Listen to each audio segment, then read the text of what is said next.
The series, adapted from Jules Verne's classic novel 20,000 Leagues Under the Seas, follows Captain Nemo on an extraordinary undersea journey. Set in the 19th century, the story begins in the Indian Ocean, where a sea monster attacks a merchant ship. Captain Youngblood, eager for profit, pursues the creature. However, they quickly realize it's far larger than expected. Before retreating, the monster destroys their ship, leaving them stranded. To their shock, it's not a beast, but a massive submarine. From the hatch emerges Captain Nemo, the enigmatic commander of the Nautilus. Previously, Nemo had been a penal laborer in a British colony, working on a secret ship. When the time came, he and his comrades overpowered their captors, taking control of the vessel. In a fierce struggle, they cut the ship's moorings amidst a hail of gunfire. Despite casualties, they managed to launch the Nautilus, securing their freedom. Now in command of the submarine, Captain Nemo embarks on a voyage across the world's oceans, leaving behind a life of enslavement and forging a new path beneath the waves. As the Nautilus broke free, it began its thrilling journey, 20,000 leagues under the sea.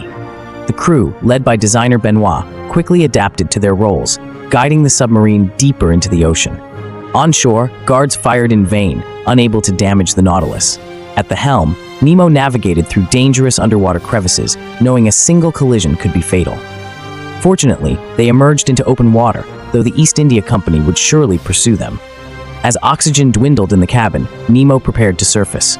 Suddenly, a merchant ship mistook the Nautilus for a whale and attacked. Nemo retaliated, ramming the ship at full speed. However, on its first dive, the Nautilus suffered a turbine malfunction during the attack. Though they destroyed the ship, the submarine sustained significant damage. Nemo rescued the women and children from the wrecked vessel and set the captured guards adrift. After a tense exchange, the Nautilus submerged again. Nemo planned to head to the North Sea to search for a lost Spanish treasure. However, Benoit suggested they first stop at a French port for repairs and supplies. The North Sea seemed unreachable, with food running low and additional passengers on board. Lucas, anxious after overhearing the plan, confronted Nemo. She had been en route to Mumbai to find her fiancé but was abducted by Nemo. Now, fearing for her life, she demanded answers. Their tense conversation was interrupted by a strange noise. Sperm whales were surrounding the submarine. The crew was mesmerized, but Nemo sensed danger. Rushing to the engine room, they discovered they had descended over 100 meters, and the turbine had failed. If they didn't fix it quickly, the deep-sea pressure would crush them long before they ran out of air. Lucas claimed she could fix the turbine at a critical moment, but Nemo hesitated to trust her. As the hull creaked under deep-sea pressure, Nemo set aside his pride, and Lucas took charge. She instructed the crew to create a makeshift pressure valve. They cranked the lever desperately, but the Nautilus still didn't rise. The frantic efforts depleted oxygen, leaving everyone dizzy, including the dog. Lucas, staying relatively clear-headed, suspected a leak. Amidst the crew's labored breathing, she detected a faint hissing sound. Tearing off part of her skirt, she soaked it in oil and wrapped it around the leaking pipe with Nemo's help. The repair held, and the crew used their remaining strength to bring the Nautilus to the surface. As they breathed in the fresh air, thoughts of returning to the land grew. The crew, still a makeshift team with limited resources, began considering leaving. Lucas and the female caretaker packed their bags and, seeing land nearby, jumped into the water, followed by 2 Indian crew members. Nemo watched helplessly, unable to stop them. Soon, a squad of guards arrived on shore, alerted by the East India Company. They commandeered boats and chased the escapees. Realizing the danger, Lucas turned back to the Nautilus. She knew the East India Company wouldn't spare anyone to reclaim the submarine. Meanwhile, the Nautilus suddenly lost all power. Nemo and Benoit searched for the cause, but found nothing. Lucas returned and calmly removed a wire she had previously tampered with to ensure her escape. Frustrated, but with no time to dwell on it, Nemo refocused on fleeing the guards. As the crew resumed their stations, the Nautilus began to sink, leaving the guards on shore, watching helplessly as the vessel disappeared beneath the sea. Though they had escaped the immediate threat, Nemo knew maintaining morale among the crew would be challenging, as coercion wasn't his way. As Nemo pondered his next move, an opportunity arose. A whaling ship used a young whale as bait to catch a giant sperm whale, causing a moral dilemma among the crew. Initially, Nemo didn't want to intervene, but a comment from the female crew member Suyin made him reconsider. Mother leading them away from her calf. The Nautilus surged from the water at Nemo's command, startling the whalers.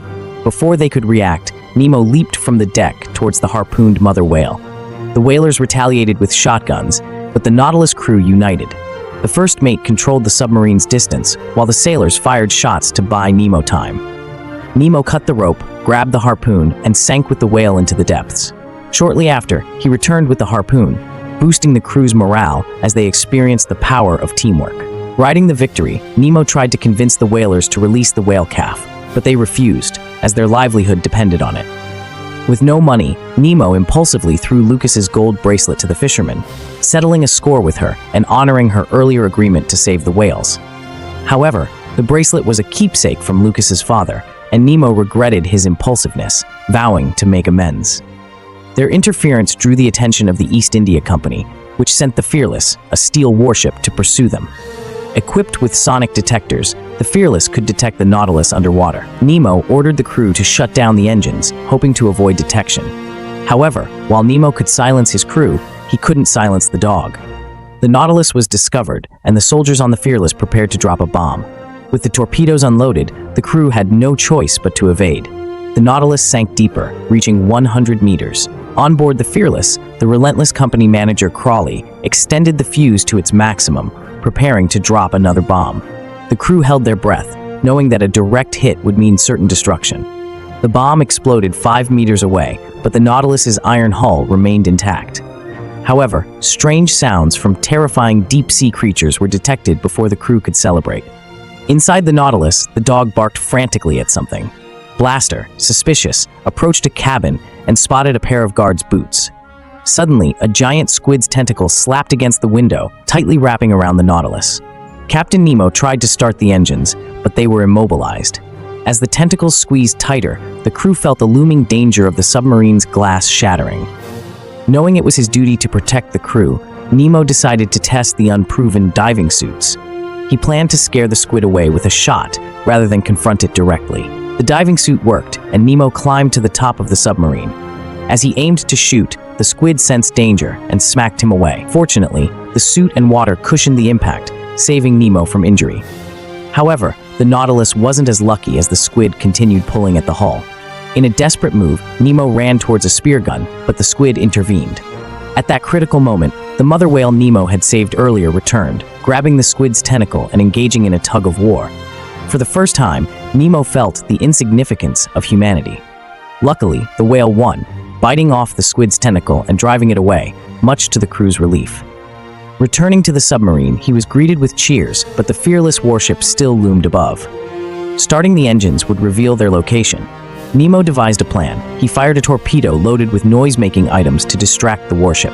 The scout on the Fearless excitedly took the bait, and Nemo's strategy worked, allowing the Nautilus to escape once again. As the Nautilus prepared to resupply on shore, Lucas noticed the dog tugging at her skirt, signaling something urgent. Blaster had been captured by a guard who had infiltrated their ranks. Lucas remained calm and assured the guard of his safety, leading him to lower his weapon. This guard, who had been accidentally left behind during Nemo's escape, revealed he didn't want to be a soldier and preferred a sailor's life. Nemo, skeptical but persuaded by Lucas, agreed to spare him and promised to release him at the next port. Resupplying presented a challenge. The British Empire's reach meant the East India Company could pursue them anywhere. Nemo suggested an island in Dutch-controlled Indonesia, which had tensions with Britain, making it a potential safe haven. However, the Nautilus's size made it an easy target. Upon landing, they were spotted by local guards. The local lord, Caesar, initially saw Nemo as an ally against Britain, but laughed at the goods offered in trade. Recognizing Nemo as an Indian prince with ties to his father, Caesar agreed to provide supplies for free, but needed time. He invited the crew to his palace. Lucas, eager to declare her noble status, and Nemo, curious about his father's past, joined Caesar while some crew stayed behind to guard the Nautilus. The East India Company guard, Cuff, was locked in a dungeon as the crew enjoyed a rare moment of leisure, unaware of a larger scheme at play. Designer Benoit discovered an ancient book in Caesar's library mentioning Atlantis, sparking excitement. Meanwhile, the crew noticed that Caesar's supplies were spoiled. Realizing something was wrong, Kai rushed to the palace. In Caesar's study, Nemo learned that his father had been a minor king in India who was ousted and imprisoned by capitalists.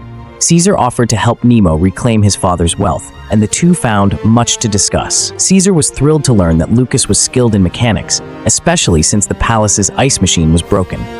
As they headed to the living room, Nemo reflected on his father's legacy.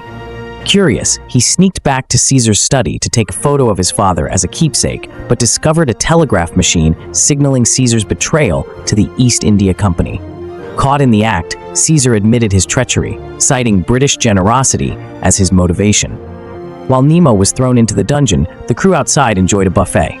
Rumors of local cannibals made the militia's fierce looks unsettling, but the militia was simply envious of the food they had never tasted, despite years of service to Caesar.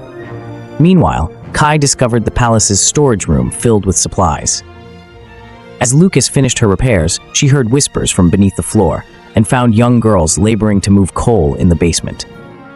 Moved by their plight, she led them to the buffet, shocking the militia, who were the children's parents, forced into servitude by Caesar. The girls' fathers signaled them to hold back, but the food temptation was too strong. Having humiliated Nemo and released the East India Company guard Cuff, Caesar arrived at the scene. Outraged by the sight of slaves eating, Caesar threw dirt on their food and ordered the militia to execute their children publicly. Unable to stand by, the crew, led by Jagadish, incited the militia to revolt. Though Caesar doubted their resolve, the militia's anger ignited. After Caesar left, he ordered the guards to open fire, planning to eliminate the crew and the militia in one sweep. As the battle raged, Benoit heard the gunshots and quickly packed the map of Atlantis, preparing to return to the Nautilus. Lucas searched Nemo, but encountered Cuff, who had stolen the prison keys. He allowed Lucas to rescue Nemo while he covered for her. Despite the tension, Lucas and Nemo bickered at the dungeon door. Clumsily trying to pick the lock with a hairpin, Nemo was interrupted by Lucas, who ironically pulled out the key. Meanwhile, the militia, led by the crew, stormed Caesar's palace. Jagadish caught Cuff acting suspiciously, but Cuff claimed to have severed ties with the East India Company, destroying the telegraph machine. However, Jagadish realized a message had already been sent. Cuff, in reality, planned to infiltrate the Nautilus and collaborate with the fearless warship. When Jagadish discovered the truth, he was shot, and Caesar hid in a secret chamber with the wounded Jagadish. Nemo's party regrouped at the harbor, but the fearless warship blocked their escape. Despite some crew members' concerns about leaving Jagadish behind, Nemo made the tough decision to prioritize the Nautilus's safety.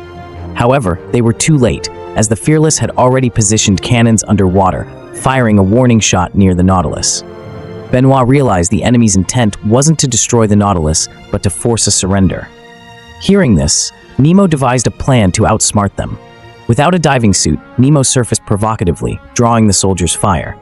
He then dove back underwater, using the Nautilus's propellers to stir up the seabed, creating a cloud of mud that obscured his figure. Surprising the soldiers, Nemo swam to the Fearless's window and began smashing it with an axe, knowing their glass wasn't as strong as the Nautilus's. As the glass shattered, water pressure pushed Nemo out, but the crew in diving suits quickly rescued him back to the Nautilus. Using seabed mud for cover, they broke through the Fearless's blockade. However, due to the missed supplies, they still faced food shortages.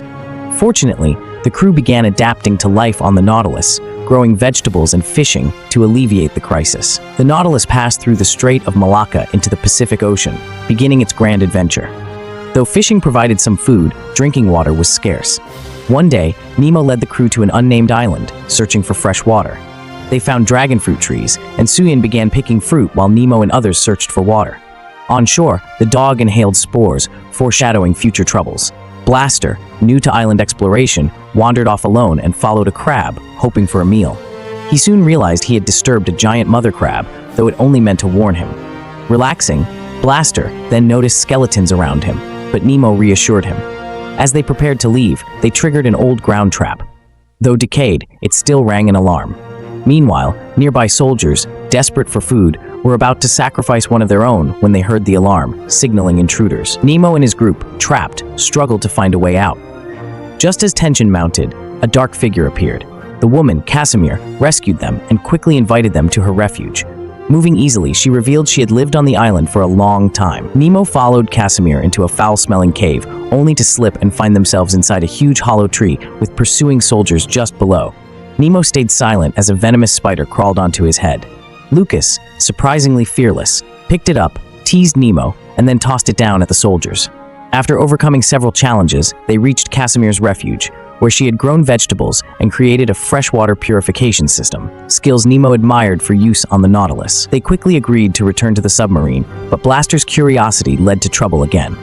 He wandered too far, got frightened by a snake, and accidentally rolled into the path of searching soldiers. Despite being captured and interrogated, he kept the Nautilus's location secret, claiming his boat had capsized.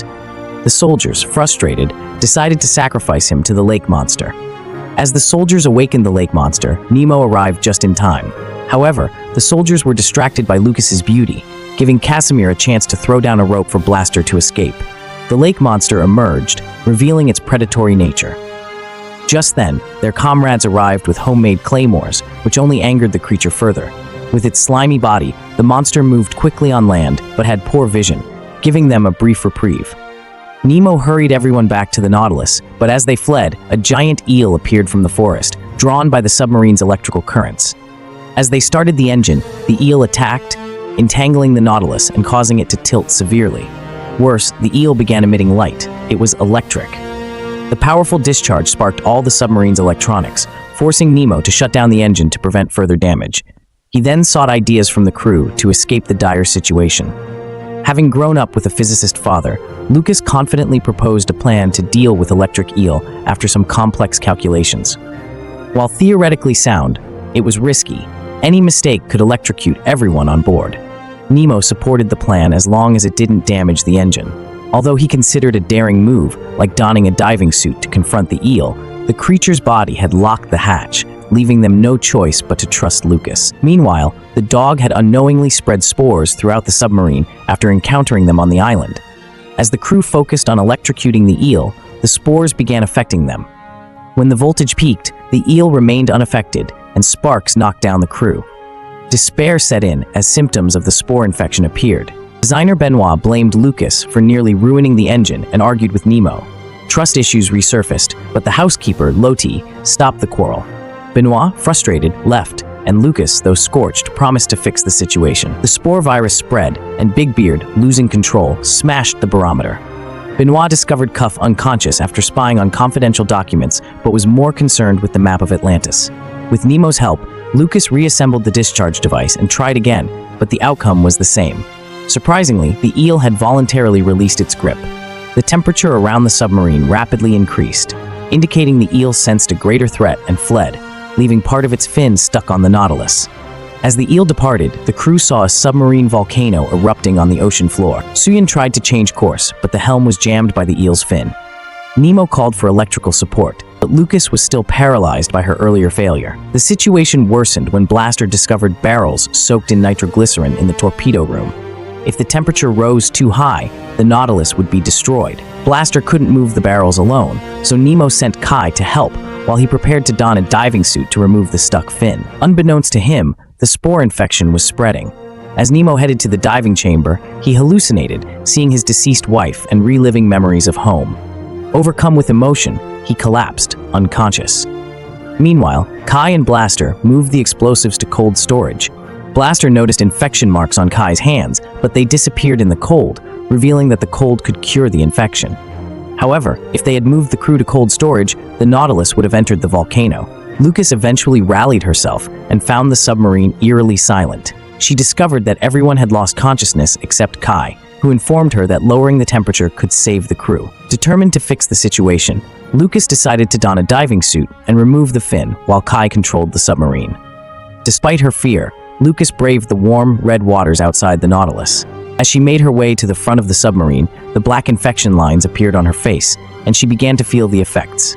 She hallucinated about her father's death, but, inspired by his words, found the strength to continue. Fueled by courage, Lucas wiped away her tears and pressed on to save the Nautilus. Enduring the intense heat, Lucas bravely climbed towards the eel's fin, but realized her rope was too short, just 5 meters away. Without hesitation, she unfastened it, leaving no way back. With a leap, she reached the fin as the Nautilus faced a critical moment. Using all her strength, Lucas removed the fin, allowing the Nautilus to shift direction and narrowly avoid a volcanic waterfall. The impact sent Lucas flying, and she struggled to grasp the Nautilus's smooth hull. Inside, the crew began to recover from the spore infection as the temperature dropped. While they celebrated their survival, Nemo realized Lucas was missing. He ordered the crew to turn back, unwilling to lose her. Fortunately, Lucas was found, but she wasn't breathing, plunging everyone into despair. Designer Benoit refused to give up and used parts from a machine gun to create a makeshift pacemaker. After several attempts, he miraculously revived Lucas, and the crew cheered as Nemo officially welcomed her into the Nautilus crew. After her recovery, Lucas mentioned seeing a strange structure resembling an ark on the ocean floor, which she initially dismissed as a hallucination. But Benoit recognized it as the lost civilization he had been seeking, Atlantis. Though Nemo was skeptical, seeing Lucas's agreement and Benoit's determination, he agreed to the expedition, realizing that exploring the unknown seabed was Benoit's dream, just as revenge was his. A 5-person exploration team was formed to investigate Atlantis. Cuff considered fishing during the mission, but Benoit reminded him it was a scientific expedition. Equipped with electric spear guns, they began their journey. As they descended, Benoit confirmed Lucas's earlier sighting. There indeed was an ancient structure, the Atlantis Ark, made of neatly arranged hexagonal stones. They discovered stairs leading to a spacious platform and, following the water flow, swam upwards to a new area. The team activated their glow sticks and explored the mysterious surroundings. Giacomo stayed to guard the exit while the others ventured deeper. Lucas identified fossils of crinoids, ancient marine creatures, on the rock walls. However, when Cuff trembled in fear, Lucas realized the crinoids were still alive, clinging to the rocks. Lucas's glove tore in the chaos as she cut through the creatures. Captain Nemo arrived, seeing the crinoids swarming the walls, and ordered an immediate retreat. Despite the danger, Benoit eagerly explored a tunnel. Nemo, trusting Lucas to lead the Nautilus if he didn't return, went after Benoit. Benoit found a glowing stone inside the tunnel, but was interrupted by Nemo. As they hurried back, the glow sticks faded, and the crinoids closed in. Just 10 meters from the exit, Benoit tripped and was dragged back by the creatures. Despite his struggle, he gave Nemo a determined look, signaling his acceptance of fate. As Nemo's helmet cracked, the others faced their dangers. A group of unnamed marine creatures attacked the remaining team members, and Lucas's torn glove attracted a shark. Their electric guns became their lifesaver at the critical moment, allowing them to fend off the threats and survive. Nemo staggered out of the tunnel, collapsing from suffocation after holding his breath to escape. In a desperate moment, Giacomo swapped their helmets, helping Nemo back to the Nautilus. Although safe, they had lost Benoit forever. Clutching the stone Benoit had given him, Nemo held on to his friend's dream. The crew mourned deeply, but while sorting through Benoit's belongings, Nemo found a tape recording. In it, Benoit supported Nemo as captain, hoping the ocean's wonders would heal his scarred heart. However, Nemo's thirst for revenge remained. He planned to find a Spanish fleet's treasure near the Arctic to arm the Nautilus and strike back at the East India Company. As Nemo discussed the Arctic with Lucas, a cannon shot rang out. The fearless warship was pursuing them again. Nemo ordered full speed ahead and attempted a risky drift dive to trap the Fearless on a glacier. The maneuver nearly failed as the Nautilus crashed into the ice, but the Fearless fared worse, becoming stuck in the Arctic with jammed propellers. The Nautilus also sustained damage, and Nemo realized they needed the Fearless's forge for repairs. Forced to negotiate, Nemo proposed a trade: use of the forge in exchange for freeing the Fearless. Captain Youngblood agreed, but added a condition. He wanted Lucas, whose fiancée was on the Fearless, included in the deal. Nemo refused, insisting Lucas could choose for herself. Reluctantly, Nemo returned to the submarine, unsure if Lucas would stay or go. As part of the deal, the crew tied chains to the Fearless, facing mocking from the soldiers, who claimed they were destined to be laborers. The tension between the two sides intensified. While Lucas went to the forge to repair a part, Captain Youngblood and Nemo organized a snow cricket match to ease tensions between their crews. Despite being a sport for British royalty, Nemo's crew outplayed the soldiers. Meanwhile, Lucas faced challenges of her own. She had never met her fiancé. Her mother arranged their engagement, leading to awkward conversations in the forge. Pitt, who believed women shouldn't work with hammers, tried to converse with Lucas, but was dismissed. Frustrated, he joined the cricket game, only to cause his team to lose. After finishing the repair, Lucas decided to return to the Nautilus and continue exploring. However, Pitt disagreed, believing Lucas was already his due to the dowry he paid. He forced Lucas back to her room and insisted she join him for dinner, but Lucas, changed by her underwater adventures, refused. The housekeeper, who had initially escorted Lucas to her wedding, also rebelled and stabbed Pitt in the foot, helping Lucas escape. Meanwhile, Nemo, preparing to attach the chains to the Fearless, hesitated, hoping to see Lucas. Due to the truce, the soldiers didn't dare fire, so Lucas and the housekeeper used ropes to slide to the ice and return to the Nautilus. As the submarine's engine started, it dragged the Fearless from the glacier. As they escaped, Pitt, furious, ordered the soldiers to fire on the Nautilus. Captain Youngblood mocked Pitt for breaking the truce, but Pitt, consumed by humiliation, didn't care. He fired a cannon, but the unlit fuse only caused a small dent in the Nautilus. Youngblood then stopped Pitt with a pistol before he could fire again. Once the truce was broken, Nemo assumed the Fearless had betrayed them. In anger, he grabbed a hammer and went on deck to break the chain holding the Nautilus. Soldiers began shooting, but Nemo dodged bullets and successfully unchained the submarine, escaping back on board. To entirely evade the Fearless, Nemo made a daring decision to cross the Arctic glacier. They would be trapped beneath the ice if they didn't reach the other side before their oxygen ran out. As eerie ghost ships loomed nearby, the crew grew uneasy. Nemo reassured them they had enough oxygen for 6 days, but the crew remained skeptical. Feeling his authority challenged, Nemo insisted they follow orders, forgetting that his rebellious crew might revolt. He was disarmed and confined to his room as the first officer took over as captain. The crew decided to return home, planning to sell the Nautilus and split the money once they were out of the Arctic. Lucas recognized that Nemo's desire for revenge had clouded his judgment, preventing him from considering the crew's well-being. She challenged him to name each crew member and their backstory, but Nemo fell silent, realizing he couldn't. As the first officer took command, a new crisis emerged. The Arctic magnetic field disrupted the compass and instruments, causing the submarine to sink uncontrollably. Worse, a leak was discovered in the torpedo room, initially blamed on the Fearless cannonball. However, the true culprit was iron-eating beetles, posing a more significant threat. Nemo had a loyal supporter, Giacomo, who used a shift change to sideline Suyin and free Nemo. Recognizing his mistake, Nemo donned a diving suit to inspect the breach, realizing a cannonball didn't cause it. As he examined it, a strange insect crawled out, startling him. He nearly slipped off the hull, but managed to hold on. He saw that the Nautilus was perched on the edge of a cliff, with a glowing plankton strip below, indicating a possible escape route. However, the Nautilus was losing balance due to the magnetic field and the leak. Nemo rushed back to show the crew that iron-eating beetles, not a cannonball, caused the breach. The beetles quickly spread throughout the submarine, with a giant female beetle leading them. The crew realized that eliminating her could stop the infestation. As the beetles advanced toward the engine room, Kai and the housekeeper used primitive methods to delay them. Nemo armed himself with a homemade steam sprayer and bravely entered the torpedo room. He attacked the female beetle, causing the others to retreat to protect her. Covered in beetles, Nemo urged the crew to focus on the female. Poet Turin tried to tackle her, but the first officer, Boniface, cleverly used a magnet needle to lure her. Boniface stuffed the female beetle into a torpedo, and as the other beetles followed, he launched it. The torpedo struck a rock, and the explosion eradicated all the beetles, saving the Nautilus. With the beetle crisis resolved, the crew shifted focus to escaping the Arctic's magnetic field. Nemo proposed a daring plan. If all crew members gathered on the bridge, they could unbalance the Nautilus, causing it to fall into the bioluminescent plankton strip, and use nature's force to escape the magnetic field's control. To gain the crew's trust, Nemo revealed his true identity.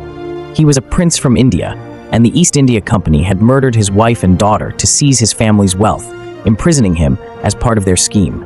His story resonated with the crew, many of whom had also suffered at the hands of the company. They reintroduced themselves, reaffirming their commitment to Nemo's cause. As Nemo and Boniface embraced, the submarine's balance shifted, and the Nautilus plunged off the cliff, speeding through the Arctic. The waters were filled with skulls when they reached their destination, signaling danger. The crew cautiously proceeded, discovering the underwater Spanish fleet and the treasure-laden seabed. As they explored, a grand scene unfolded, with tall stone pillars resembling a hidden paradise. Nemo, leading the search, found an ancient ship, but the treasure chests were empty, and the skeletons appeared lifeless until they were suddenly attacked. Nemo awoke to find himself and the crew captives of a tribe led by a woman claiming to be Freya's guardian. This tribe of women had guarded the underwater treasure for generations, killing any who dared to seek it. The skulls they had seen earlier were warnings to outsiders like them. As the crew faced execution, Nemo struggled and shouted, invoking the tribal law he had read about.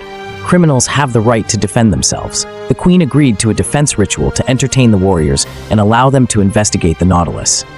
Despite their grim situation, Nemo noted that the tribe had salvaged the treasure they sought. From the decorations to the Queen's ruby, everything held immense value. Meanwhile, two tribal warriors infiltrated the Nautilus, where Suyin and Blaster detected them. Though outmatched, Suyin fought fiercely, aided by Doggy. When Blaster threw her the safe's key, Suyin retrieved a firearm unfamiliar to the warriors, forcing them to retreat. Nemo began his defense, arguing that his quest for the treasure was to fight the East India Company and free India from colonial rule. The crew supported him, urging the Queen to see the world beyond their isolation, where their wealth could buy power. Though the Queen was almost convinced, she sentenced them to death. As the warriors raised their spears, Nemo and the crew broke free, sparking a chaotic battle. The crew, familiar with surface combat, gained the upper hand and even began looting the tribe's treasure. Nemo urged them to escape by jumping off a water-bound cliff, knowing it wouldn't be fatal. As they fled, the desperate Queen threw a shield, injuring Cuff. She captured Nemo, but he seized her ruby and jumped off the cliff. In the water, Nemo saw Cuff struggling. Though he dropped the ruby, he chose to save Cuff, prioritizing his friend's life over the gem. The crew's actions enraged the Queen, who activated a mechanism to seal off the area, intending to trap the Nautilus and sever all contact with the outside world. Furious over Nemo's theft of treasures and harm to her warriors, she triggered a series of collapsing pillars, causing massive waves. The Nautilus navigated the chaos, narrowly escaping the Queen's wrath. Though they lost the ruby, the diamonds Turin brought back were enough to arm the Nautilus for revenge against the East India Company. Soon, the company's manager learned the Nautilus had entered London waters and prepared defenses, unaware that Nemo was planning a more subtle attack. Instead of brute force, Nemo manipulated the stock market. He spread false rumors of the company's bankruptcy due to the Nautilus, causing panic and strikes. As the stock plummeted, Nemo took advantage, dividing and conquering. He and a former classmate convinced a major shareholder to surrender shares by claiming they found a diamond mine in India. First mate Boniface stole share certificates from another shareholder. At the same time, Lucas, disguised in a swollen dress, tricked major shareholder Pitt into signing a share transfer agreement, thinking it was a marriage contract. At the East India Company's emergency shareholder meeting, Nemo boldly arrived with his crew. The manager tried to call the guards, but Nemo presented the share certificates. The crew confirmed their shareholder status, leaving the manager powerless. As the new majority shareholder, Nemo used his power to dismiss the East India Company's manager and executives. Attending as an observer, Pitt believed Nemo couldn't control over 50% of the shares without his support. However, Lucas betrayed Pitt, leaving him both wifeless and penniless. Now the largest shareholder, Nemo disbanded the guard squad and announced the company's dissolution, surprisingly supported by Captain Youngblood, who longed to retire. As the guards handed over their weapons, the manager made a desperate last stand, attempting to shoot Nemo. The crew quickly subdued him. With his revenge complete, Nemo also won Lucas's love. Nemo then forced the manager to end the taxation of Indian colonies and release imprisoned laborers. He raided the company's vault, taking treasures and a familiar stone similar to one from Atlantis. He burned the company's confidential documents. Preparing to leave, Nemo told Lucas to stay on land, fearing the British Empire's pursuit. Lucas, upset by his decision, left in a huff.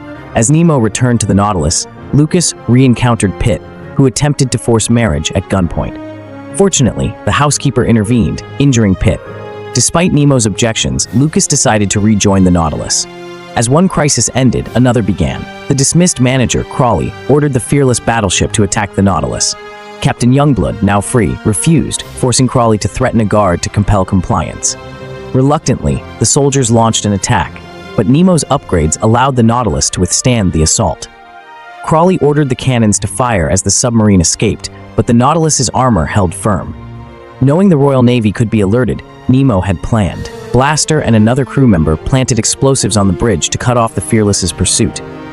Crawley, seeing this, ordered the soldiers to shoot, but Captain Youngblood intervened and was shot by Crawley.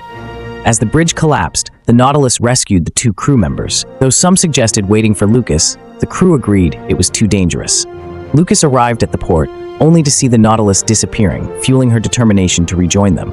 Elsewhere, Crawley was killed by Cuff, repaying a debt to Nemo. Cuff, a spy, had gathered the Nautilus's design plans, excluding the core engine, hoping to build a replica. Meanwhile, Nemo sensed something as the stones collided, realizing that designer Benoit might still be alive in Atlantis. Sharing this with his crew, Nemo decided they must return to Atlantis to rescue a friend and seek treasures to fight the British Empire. This concludes the first season of Nautilus. Thanks for watching our recap. If you enjoyed this video, please like and subscribe to keep up with our exciting movie journeys. Feel free to share your thoughts in the comments. See you next time.